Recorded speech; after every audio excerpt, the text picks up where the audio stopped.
Good morning, student. Myself Abhinav Tiwari from St. Xavier High School, Sidwapar Paranganj.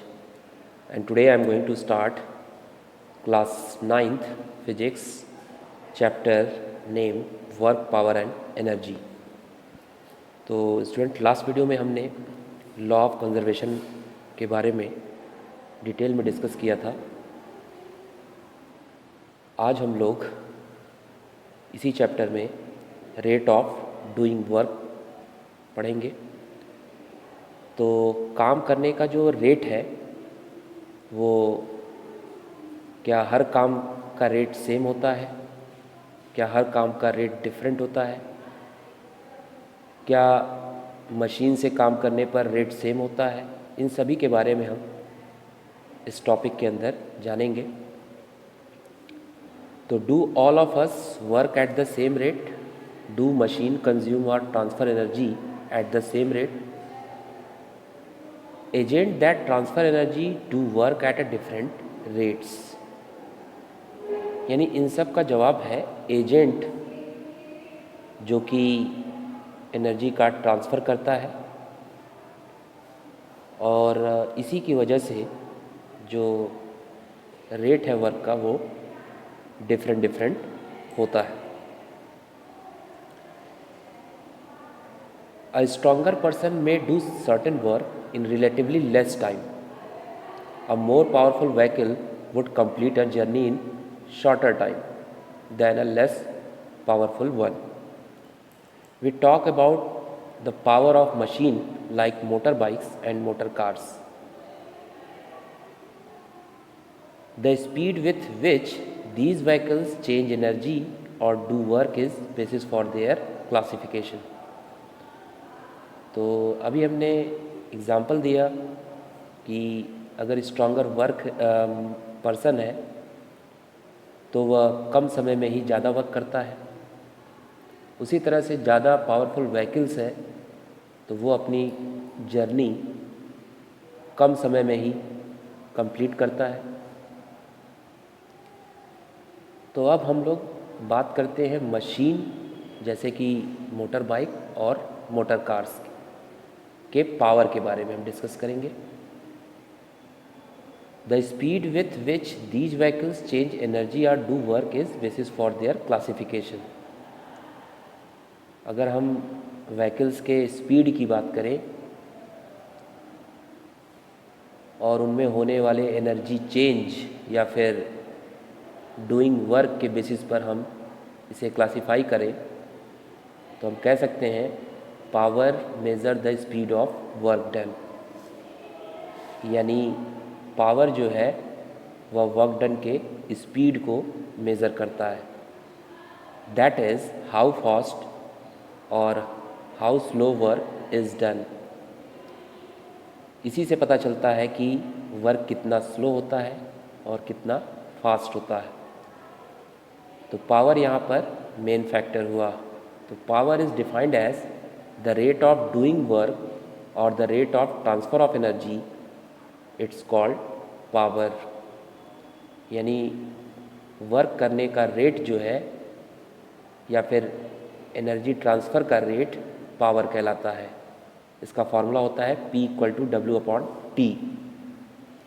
SI unit की बात करें तो work done का हम सभी जानते हैं क्या होता है, जूल होता है, और टाइम का सेकंड। तो जूल पर सेकंड इसकी SI यूनिट होगी, या फिर इसे जेम्स वॉट साइंटिस्ट ने इसके SI यूनिट की सिंबल दिया और उन्होंने अपने नाम पर ही इसकी यूनिट वॉट रख दिया। तो अब बात करेंगे 1 वॉट किसे कहते हैं।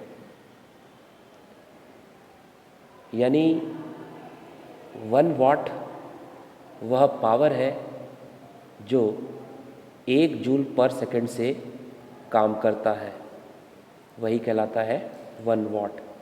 यानी 1 वॉट में कितने जूल पर सेकंड, तो हम बोलेंगे 1 वॉट = 1 जूल पर सेकंड।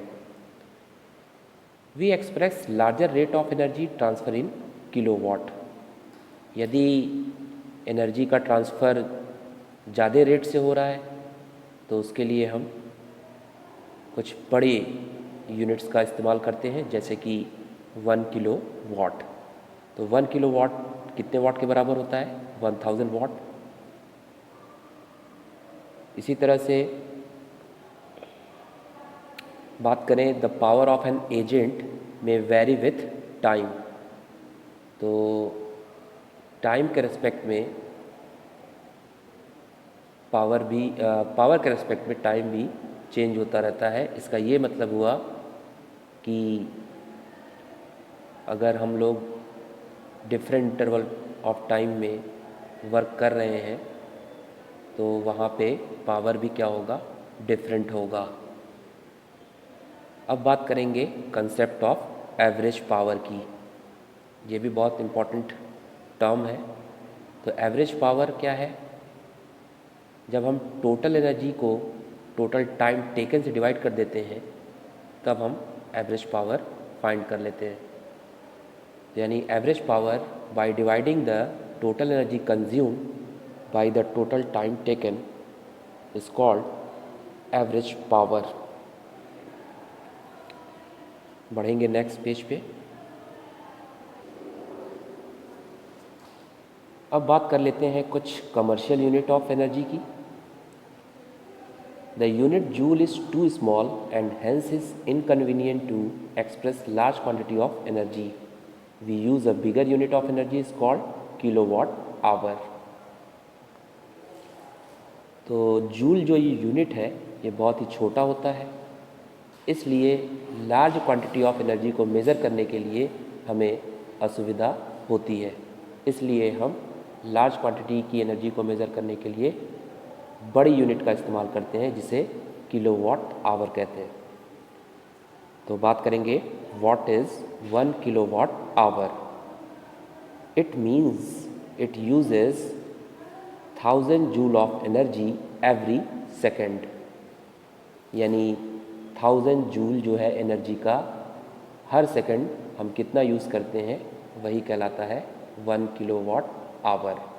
अगर हम इसे न्यूमेरिकली सॉल्व करें तो हम कह सकते हैं 1 kilowatt hour equal to 1 kilowatt into 1 our.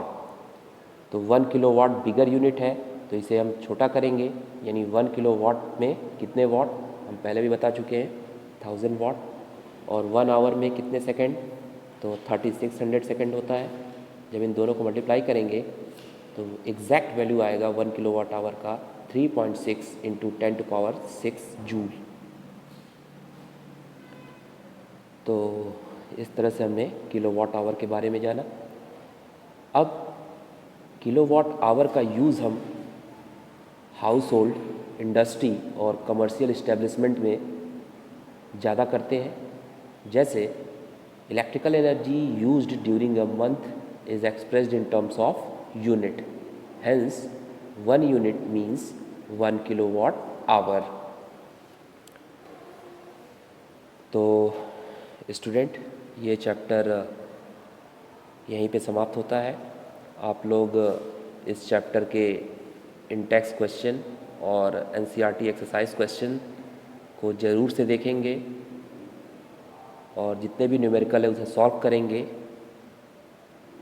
और यही आपके प्री फाइनल टर्म्स का सिलेबस भी था, यानी टर्म 2 का। तो मिलते हैं नेक्स्ट वीडियो में इसी चैप्टर में रिवीजन के साथ। तब तक के लिए bye bye and take care.